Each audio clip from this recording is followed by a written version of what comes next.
హీరోలు ఆటగాన్లు లీడర్ సాబులు ఏమన్నా చిన్న చిన్న వస్తువులు గిఫ్ట్ ఇస్తేనే వాటిని ఎల్లకాలం పైలంగా దాచుకుంటాం. ఇంటికొచ్చినోళ్లకు చూపించి మురిసిపోతాం. అంతేకాదు వాటి మీద చిన్న గీత పడకుండా చూసుకుంటాం. అసొంటిది కోట్ల ఇలువ చేసే గిఫ్ట్ ఇస్తే ఎంత పాయిరంగా చూసుకోవాలి.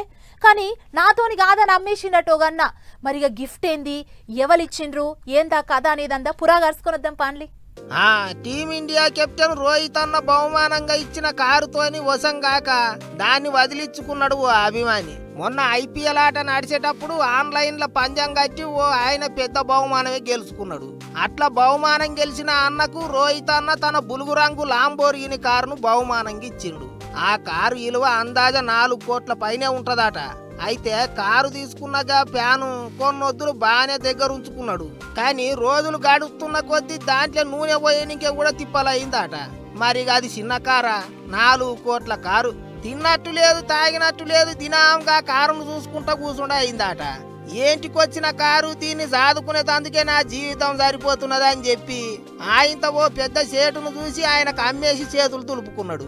ఇంకేముంది, గా సేటు ఈ కారు వేసుకొని బొంబాయి రోడ్ల మీద రయ్య రయ్య పోతుంటే బండి నెంబర్ చూసిన ఫ్యాన్స్ అంతా గా కారు పక్క రోహిత్ అన్నదే అని వెనక మర్ర ఫాలో అవుతున్నారట. ఇప్పుడు ఫోటోలు వీడియోలు తీసి మురిసిపోతున్నారట. తీరా దగ్గరికి పోయి చూస్తే కార్ల రోహిత్ అన్నగా అనిపిస్తలేడు. అరే ఎవళ్ళయ్యమ్మా రోహిత్ అన్న బండి వేసుకొని రోడ్ల మీద తిరుగుతున్నది అని గరం అవుతున్నారట. రోహిత్ అన్నకు ఈ కారు అంటే మస్తు పాయిరమాట. అయినా కూడా ఫ్యాన్స్ కొరకు గంత పీరం ధర కారును లెక్క చేయకుండా ఇచ్చేసిండు. కానీ ఏం పాయిదా, గా 4 కోట్ల కారు మూత మోయలేక అమ్మేసిండు అభిమాని. అంత మంచిగానే ఉన్నది గాని మోయలేనో నెత్తిన పెద్ద బండ పెట్టినట్టు మోటార్ సైకిల్ నడుపుకునే ఓ మామూలు అభిమానికి గంత పెద్ద కారు ఇచ్చి ఏం లాభం? గదే పైసల సాయం చేసింటేనన్నా ఏమిటికన్నా అక్కడికి వచ్చేది కదా అనుకుంటాండ్రు ఇప్పుడు చాలా మంది. ఇంకింతమంది అయితే కారు ఇచ్చేటప్పుడే దాన్ని మోసుడు నాతోని కాదని చెప్పింటే అయిపోతుండే, పైసల బహుమతి అని ఇచ్చేది కదా అని కామెంట్లు రాస్తున్నారు.